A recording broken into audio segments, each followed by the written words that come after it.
Okay, so we are recording. Presenters, please share your screen while I'm introducing you. Please note that education students will have 3 minutes to present their work and 2 minutes to answer questions. I will give you a little bit of a warning if you start going over too much. And judges, I will also be providing you with the participant ID number, which will go at the top of your judging form.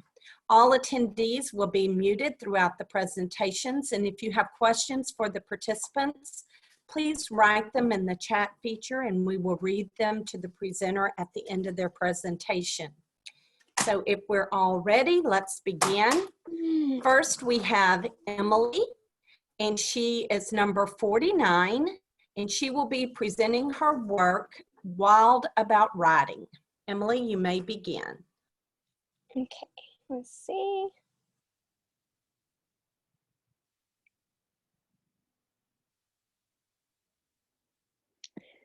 Okay, so as a res student, I conducted a lot of research, and the main thing that I really focused on was engaging my students. So through this comprehensive unit plan, I focused mainly on different ways in order to engage students in writing. Now, I was placed in 2nd grade at a rural school in Rapides Parish. At this school, in my classroom, I had 18 students.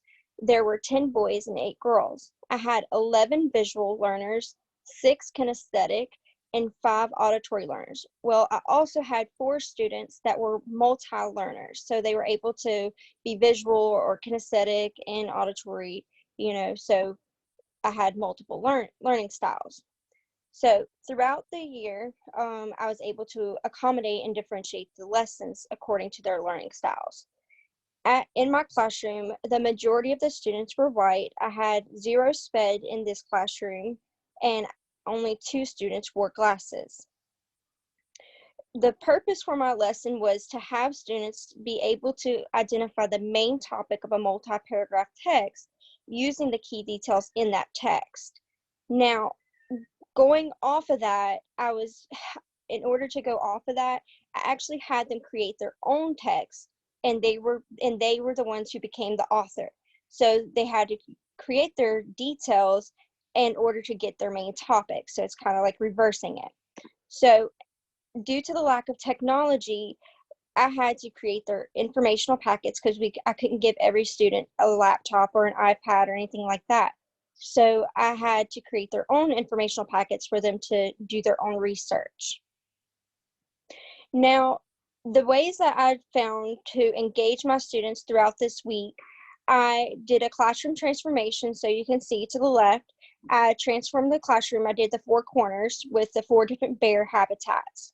Now, having those students come in, they're, really engaged, they're ready to learn, they're, wanting to know what they're learning about and why their classroom looks like this. Also, another thing that I found very important to engage students was student choice. So in order to engage them even further, I let them choose the bear that they found the most intriguing. So I had them research the bears and pick one bear that they wanted to write about. Then later that week, I also changed the classroom up a little bit, and I moved the bears around the classroom into a new habitat. So they had to not only write about their bear in their natural habitat, but they had to determine if their bear would survive in this new habitat based on their research packets. So they had to go back and research what habitat their bear is in now and whether or not they would be able to survive in that new habitat against the predators, the food, and different things like that. Now, due to the pre-test and post-test scores, I showed 83% growth with my students. Now, I feel that one thing that I would try and improve on is to make sure that the questions are not too wordy, because I feel like I kind of tricked them a little too much because, the questions were a little bit too similar. So it kind of confused them with that multi-paragraph text. So that's one thing I would work on. So what can I conclude about my research? So student engagement is a very important factor when creating my lessons, and I feel that every teacher should find new ways to engage their students. And also, I would also make sure, of course, to make sure my assessments are not too wordy. And also, giving the students choice is a really great idea so that the students feel like they have more control over their over their assignments, and they'll be able to create more ideas based on their choices. And that's it. Very good, Emily. Go ahead, for those of you that are new to our session. If you will ask your questions down in the chat room, then Emily will be glad to answer those for you. And at this time, the judges will be scoring their rubric. So we will give them a couple of minutes to do that while Emily is answering questions.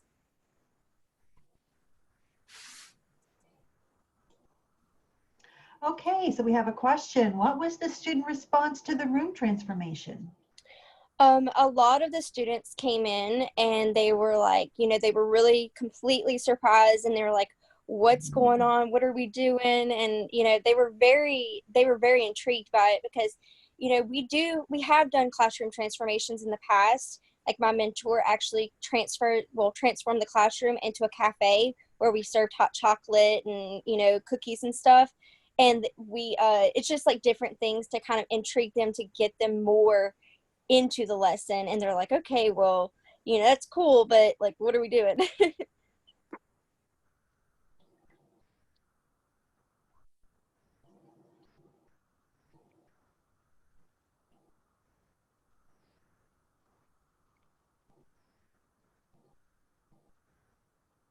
I have a question for you. Does a koala bear count as a bear? Yes, it does, but we didn't research that one. We did the panda bear, the polar bear, the black bear, and the grizzly bear. So, those are good. The brown bear. Yes. A majority of the students picked between the panda bear and the grizzly bear. So. Okay, we have another question. Did you use rubrics to grade student writing? Yes, I graded them based on their spelling, their writing, like how neat their writing was. We use an eye chart, which is a way to organize their thoughts. So they had their topic sentence, then they had their key star detail, then they had two reds, which was where they got their details, and then got back to their, so I did give them a rubric, and they were able to follow that rubric in order to do, a really great job. I was very proud of them, because that was their first time writing a 2-paragraph essay. Fantastic.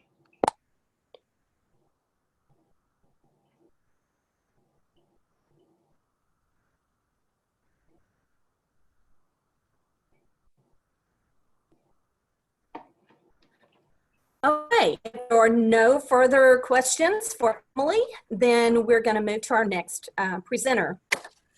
Any other questions? Okay, so our next presenter is Megan, and her number is 50. And Megan will be presenting Tornadoes versus Hurricanes, the Battle of the Storms. Hi everyone, my name is Megan, and this is my comprehensive unit plan.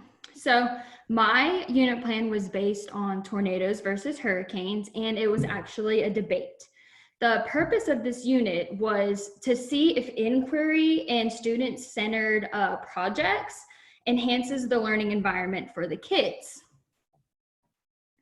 So some things that I noticed about student-driven learning are it increases the intrinsic motivation of the students.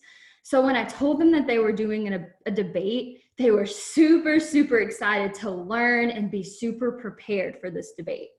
Another thing that it does is it allows competitiveness in the classroom, which also enhances learning. When the students want to win something, they're more likely to give their all during the research days or during the preparation of their project.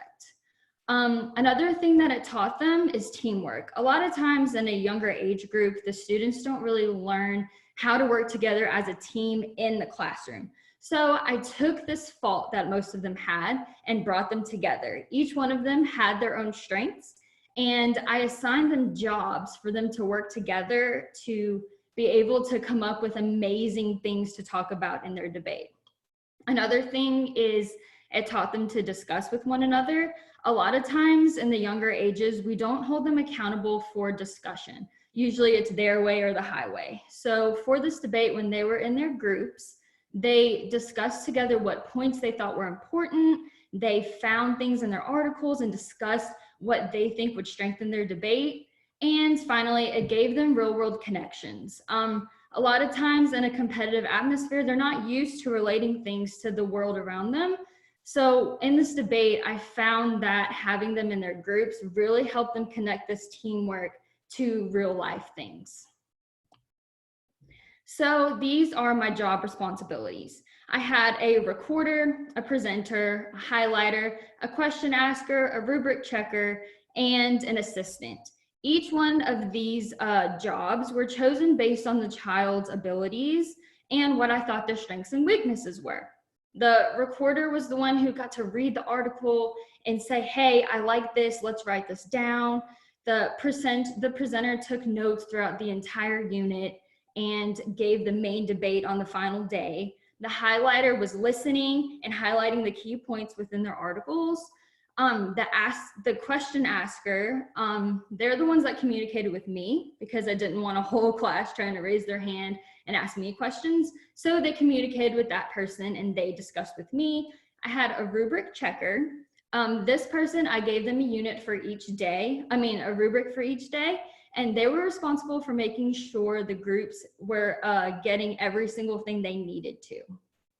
And finally, the assistant, I had one extra group and extra person in a group, and this person assisted every single person in the group with their job responsibilities.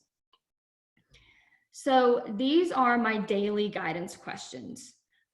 For day 1, I asked what damage your storm can cause. For day 2, how do people prepare for your storm? And for day 3, how do people recover from your storm? The reason behind these guidance questions were so the students stayed on topic for the debate, and these were based off the objectives that I wanted them to reach. So each day I kind of guided them in the correct direction to make sure that they were getting what they needed to win this debate and to master the objectives that I put before them. So then I did a day called the merge day. For this day, for the main debate, I split them into tornadoes versus hurricanes. Well, 2 groups of a class of 25 students, that was going to be crazy. So I decided to split them into 2 smaller groups of 5 to 6 students, hence why they each had their own jobs. Well, on this merge day, each job combined with the other group in their team's job, and they combined their information, they each had a job to do with a new partner, and they got themselves ready for the big debate day to come.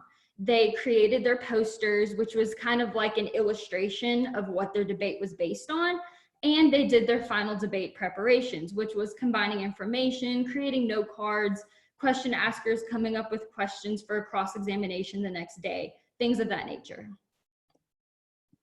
And finally, on the big debate day, I set this up like a traditional debate. So we all sat in the room. My mentor teacher and I were the judges, and we had our own rubrics.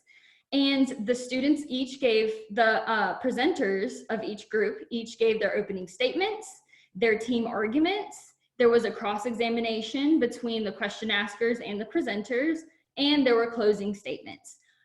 This day was hyped up throughout the entire lesson, so the students were extremely excited to get here. They wanted to win, they wanted to be super prepared, and this actually showed lots of growth throughout this unit. So here is the example of my growth chart. Each student in my class actually did gain points. If you notice, JL, it's kind of in the middle of my screen, he only gained 10. And this was because he was absent for 2 of the research days, which was the big day that he needed to be here to learn the most. And then if you look right here, LJ, she gained the most in my class. I actually made her a presenter. So she had to be super, super prepared by the end of this unit. And it showed in her growth. She gained the most, she studied the most, and she was ready for that debate day. So these are the strengths that I noticed throughout my unit. The organization that I put into it really made this unit flourish. The groups, the choosing of their jobs and everything of that nature, the kids really did a good job of working together and not getting sidetracked. Every single day I modeled the best ways to do each job. I showed them the best way to discuss in groups, and I showed them how I would go about researching my topics to make sure that they knew, okay, that's how she did it, that's how I need to do it. And finally, student discovery. I really believe that when students are working hard on their own to win something or to show what they can do, they actually take learning into their own hands, and they grow more than if you just stand in front of them and say, you need to know this. So yeah, that's the end of my unit.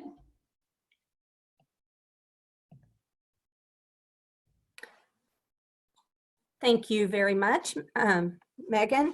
My computer went off for just a moment and it popped back on. So glad to see it didn't shut all of y'all. So thank you very much. If you'll go ahead and ask your questions in the chat room, and the judges can be scoring their rubric.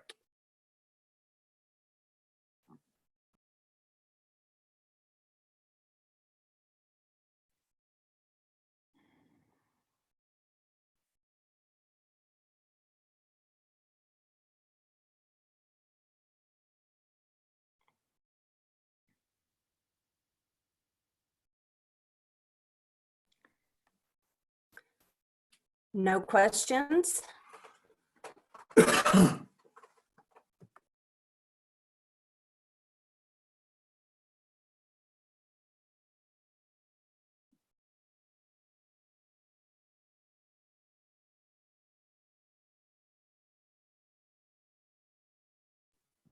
We're still going to give the judges another 30 or 40 seconds here to complete the rubrics. And if you have a question or you've thought of some, there are some questions. Do you want me to just go ahead and answer them? Because I can. Okay. So Aaron asked me who won the debate. It was actually Team Tornadoes, and here's why. On debate day, I had a rubric and I read them the rubric. They knew exactly what they needed to do to win. During the closing ceremonies, a presenter on Team Tornadoes actually found a flaw in the opposite team's debate, and he pointed it out and he strengthened his own, which I was super impressed about. So that kind of jumped his team a little bit higher and they ended up winning. And then Maddie asked me how I controlled behavior during the debate. One of my main ways was my organization. What I did was when they were each in their group, they had their own jobs and they weren't allowed to leave these specific jobs that I gave them. One big thing was question asking. So the question asker was the only one who can talk to me. Therefore, not everybody was trying to get my attention and talk. They discussed, and that one person would ask me. Another way was I walked around the entire time, just made sure everybody was on task, because this is a little bit more of a free bird type thing. The kids could really do it on their own without me like having to stand over them. So it did take some monitoring, but other than that, I didn't have that many issues in the class.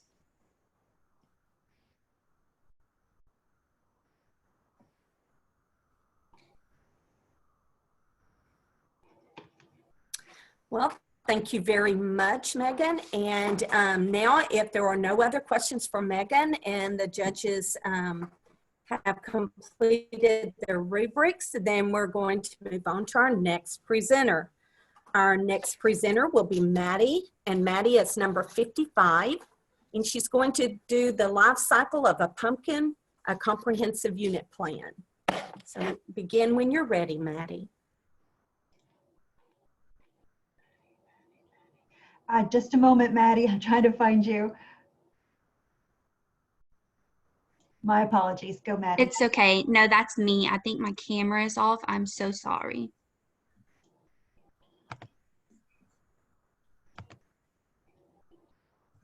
Miss Hathorn, can you turn my camera on?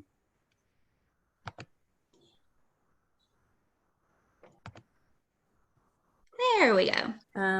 There you go. All right. Okay, guys. So before I dive in, I kind of want to just briefly explain what the unit plan actually is. I know you've been hearing that word a lot throughout all of these presentations, and if you're not exactly an education person, you might be kind of confused. You might be saying, okay, well, they taught a lesson, so that's just your traditional lesson plan, right? Because most people know about that.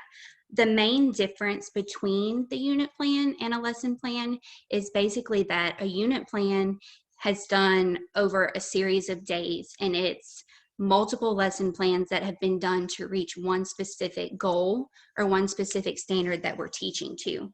And a lot of times when you do a unit plan, it's not just one subject. You've seen science and you've seen writing, which would be your ELA, but when you have multiple days that you're doing stuff, you can kind of bring in multiple things, and that's what we call a cross curriculum. So my unit was on the life cycle of a pumpkin, and I actually incorporated science because the life cycle is a science thing, and we brought in ELA and reading. My lessons were taught in a first grade class that consisted of 23 students total. Out of those 23, only 4 were girls. So as you can imagine, that really contributed to the entire dynamic of the class. They were a rowdy group, and sometimes they were a little bit hard to handle and control throughout this long process. When we did our pre and post assessments, when I get to my data, you'll kind of see that many of the students scored pretty highly on their pre-test. That is because life cycles is something that we focused on in first grade, and we just cover various life cycles of different things. So before we went to the pumpkins, we actually did an apple life cycle, and the students were able to look at the test and kind of look at what we were talking about and make a connection between the two and use their critical thinking skills to figure out a lot of the answers. Obviously not all of the students were able to do this because they are in first grade. This was taught more towards the beginning of the year, so a lot of these students were only 6 years old. And when it comes to a 6-year-old memorizing things, and you have to memorize them in order, and you have to memorize them for a test, that's pretty hard for them to do. So my main goal while I was putting this unit together was thinking, how can I get this information to stick in these tiny little brains? So that's when our learning style inventories came in that I know you've heard about. I gave the inventories to the students. They were all read aloud, and they were explained more in depth because they are 6 and sometimes they didn't really understand what was going on. Most of my students were actually visual learners, which I wasn't surprised by. Out of the entire class, only 2 students tested as kinesthetic, and it was actually a set of twin boys. And when I got that result back, it made a lot of sense. They're both very athletic. They do a lot of sports. They do travel ball, basketball. So it really did make sense when we did that. So when it came to adjusting my instruction to those learning styles, we did various things. If you can see here, this was just a simple flat book that I created. I printed off orange paper and I cut it out for them. When we brought in the reading and ELA aspect to the science unit plan, I actually did have a text that we read aloud. It was on their level, and it focused on the actual life cycle of the pumpkin. So on the first day after we read the book, I listed certain words onto the whiteboard, and I had them draw what they thought those things looked like. The pictures were presented in the book, so they were exposed to it. It wasn't something that they could just make up, and I kind of went through and guided them throughout that. After they did the word and the picture, they got that visual in there. That was for my visual learners. I asked the students, what words can you pull from the text that we read today that you think are important to know about the word? So they kind of formed their own vocabulary definitions to that, and that really worked out for them because it gave them ownership of what they were doing instead of me giving them a specific definition and saying this is what you need to know. Forming that together really got them more interested. So over here, you can see this is just a simple cut and paste activity that goes through the life cycle. And like I said, this is a multiple day thing. So all of these were done on different days. When you come to those kinesthetic kids, this is cutting and this is gluing, but when you want to take it a little step further, they're so young and their attention goes pretty quickly. I think statistically it's like 6 seconds at a time you have their attention. So when you do things like this, I took the time, I saw they were getting kind of bored. We do cut and paste all the time. And I said, okay, I'm gonna play some music. And it was just little brief pieces of music, but when the music stops, you need to have your second piece glued. Another activity that we did, and I don't have pictures of this because we couldn't put pictures of the students, I did an actual pumpkin investigation where I put students into groups, and they were grouped not due to learning styles or high-low students, but they were grouped due to behavior, who I knew could work in a group together and not cause problems. We cut open the pumpkin and we actually investigated each part on the inside. They pulled out those seeds and they looked at the stem and the vine, and they made those connections back to the actual life cycle. This is what it looks like in real life. What does the seed do?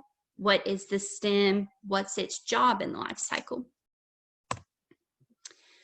This is my student growth chart. As you can see, the students made a lot of growth. My end average was a 92% B, and all students did master the standard.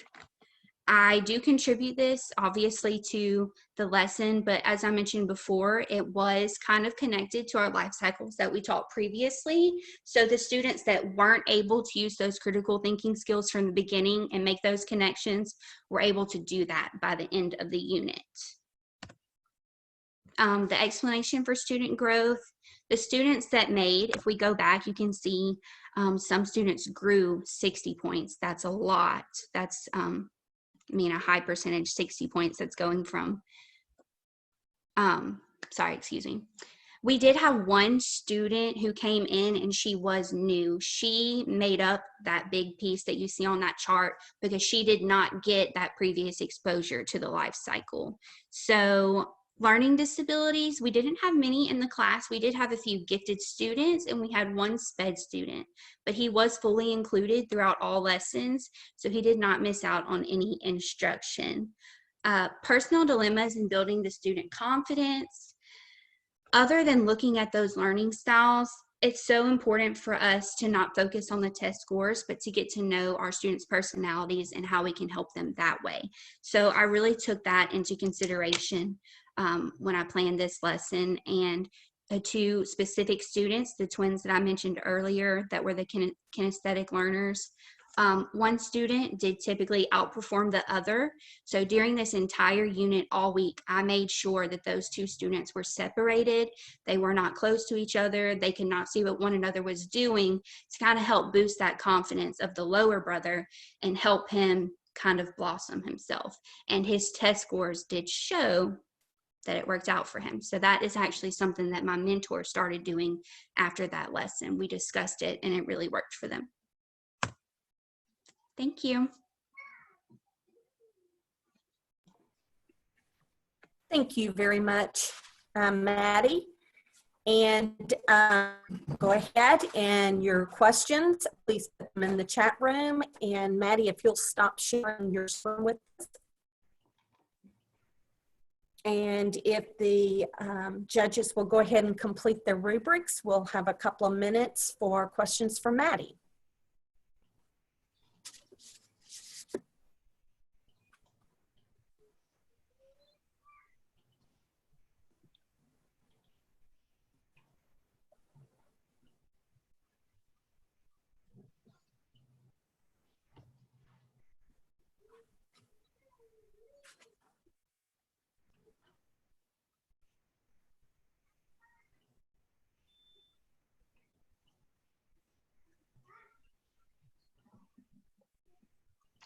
Okay, we have a question. Did any students not want to touch the pumpkins? We did have some students not wanting to touch the pumpkins, but like I said, it was mostly a classroom of boys, so they were ready to dive in. They really loved it. I did have one or two girls that kind of, oh, I don't want to touch it, but after they saw the rest of the class doing it and how fun it actually was, they participated. I did not force anyone to touch the pumpkin if they didn't want to. They could observe it, but when it was all said and done, they wanted to do it. Fantastic.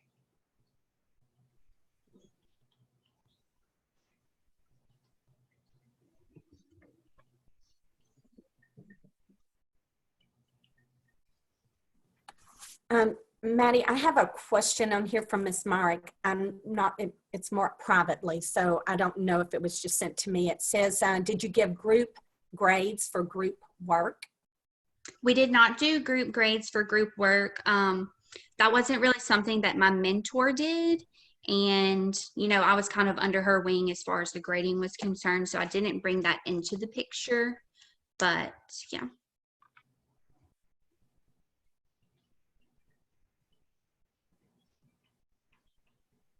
Being in first grade, you know, they were pretty young. I know Miss Myrick actually got to watch the pumpkin investigation lesson. There wasn't really a written grade coming from that. It was mostly just behavior management. You know, if you're out of turn or if you're digging in the pumpkin when you're not supposed to, you know, you need to go clip down, and you may not be able to participate for the next round if you can't control yourself. So it's mostly just about monitoring the behavior.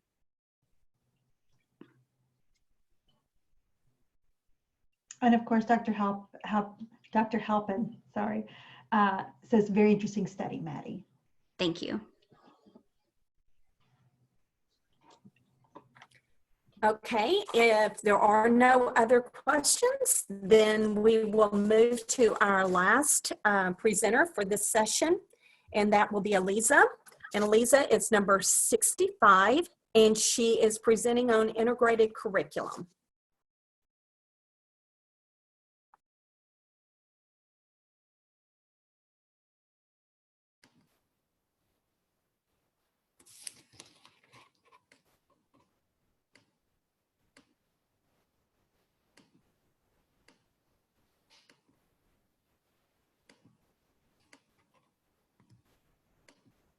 All right, there we go.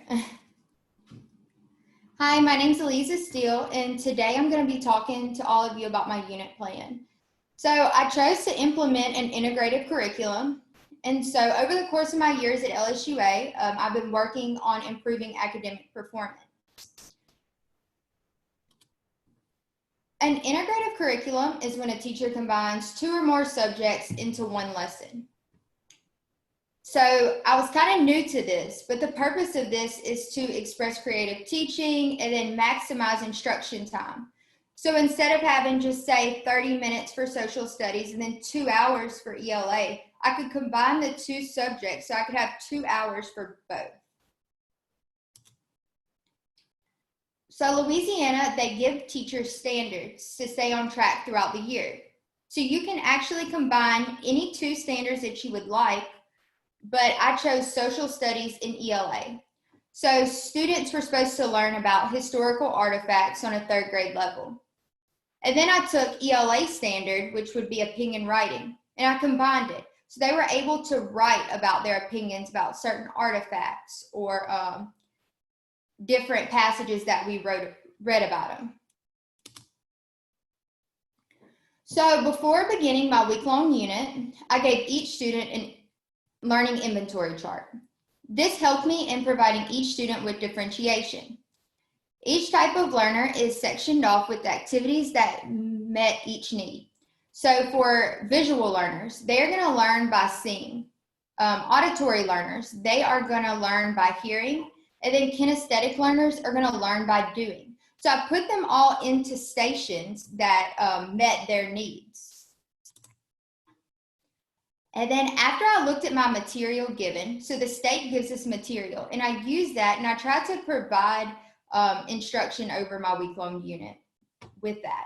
So I pre-assessed my students' schema. I had to find out what they knew about it or what I may need to focus on. I'll be given the same exact exam at the end of my unit. So I'll take the same exact writing exam and the same exact history exam, and I'll see their growth through my instruction. So throughout the week, I use the ELA standard to motivate students to learn about historical artifacts. And then they use their opinion to write about them. So as you can see in these pictures, there were several different stations, and in the stations, they got to do different things. So even though students might have been a visual learner, they'll still take time to go to the kinesthetic station, where they'll actually be doing something and putting together a poster. So we played games, we created puzzles, and we used our imagination to help build on this lesson. And each station, again, met the needs of each learner. So after my unit, these were my results. So as you can see, we have our pre-test results on the left-hand side, and then our post-test results on the right-hand side. And they had a very big gain on this, and it was mostly because they've never been introduced to this before. So taking that extra time to double, so instead of spending 20 minutes on social studies, we were able to take that 2-hour span with writing and looking at those artifacts. So I think that's why they gained so many points during this unit. And then here's another, just a visual. They started off at the green, and then their scores doubled, if not tripled. And I was very impressed with their performance. I felt like the stations really grabbed their attention and motivated them to want to learn. So after completing this study with my 3rd grade students, I evaluated myself as a teacher.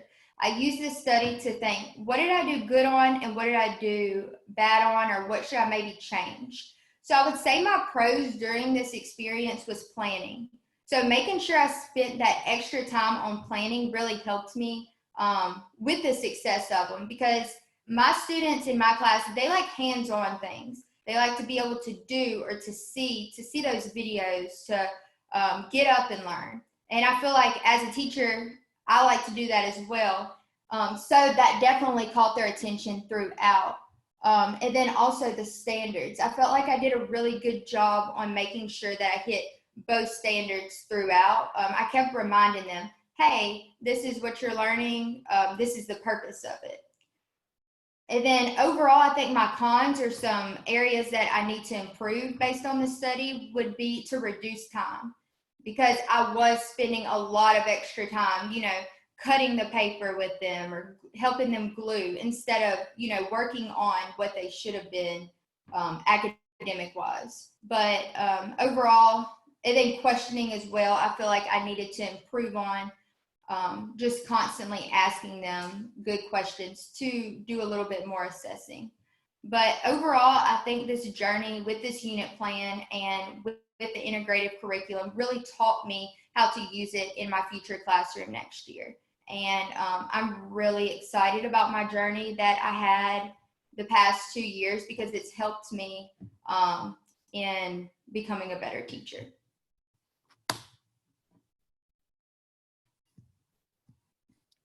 Thank you very much, Elisa. Thank you. If you have any questions, if you'll go ahead and put them in the chat room, and the judges will go ahead and complete their rubrics over the next couple of minutes while we ask Elisa questions.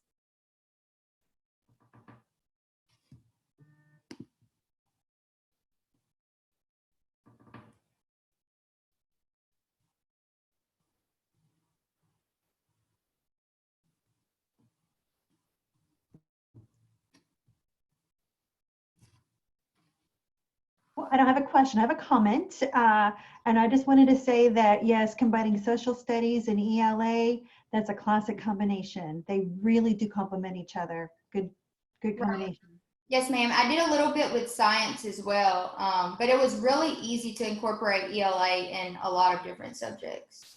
Yes.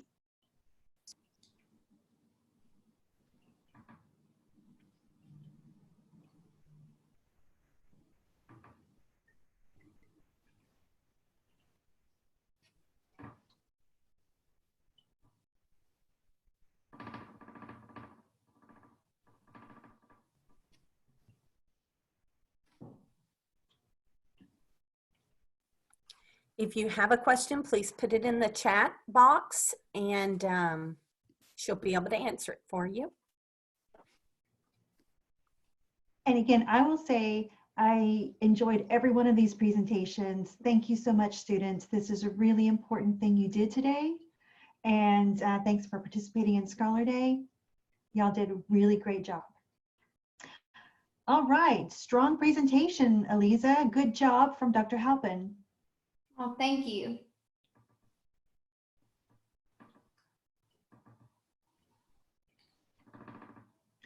Okay, well, Eliza, what is one strategy that you used that was effective and one that you would change? One strategy that I used would be behavior management. I felt like that was really effective for me because with them moving to different stations, it could get a little crazy. So I used the clip up, clip down system, and that seemed to help them a lot because they got that visual of where they stand. And I did prizes if they were on track and they hadn't clipped down. And so that was one strategy that I felt like worked very well for me in that situation. And then one strategy I feel like that I could improve on, again, was questioning, just making sure that I'm asking those questions whenever they need to be asked and kind of slowing down on my activities.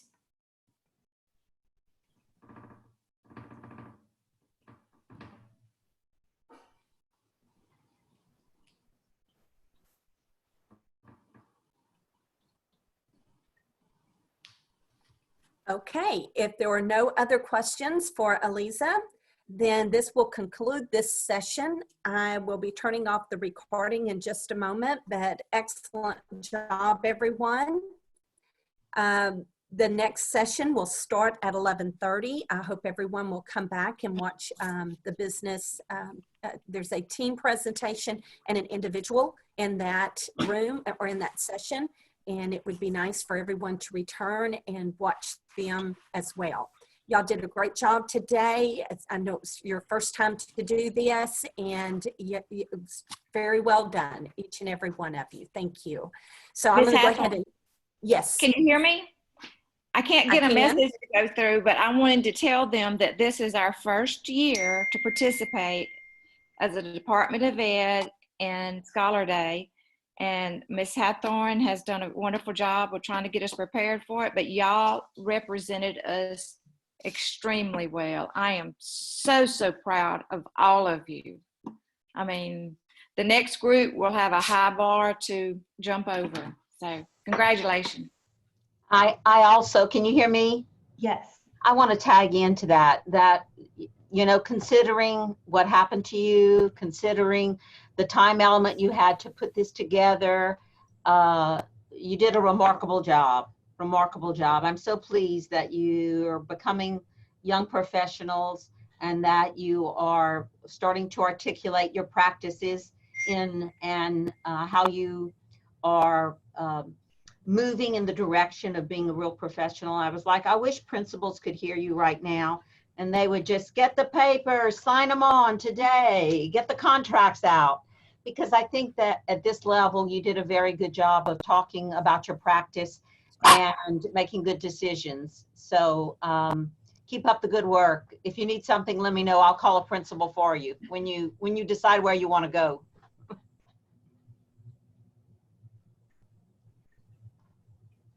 Okay, at this time, I'm going to stop the recording. We'll start the next session at 11:30, and you may leave the room and then come back. Thank you.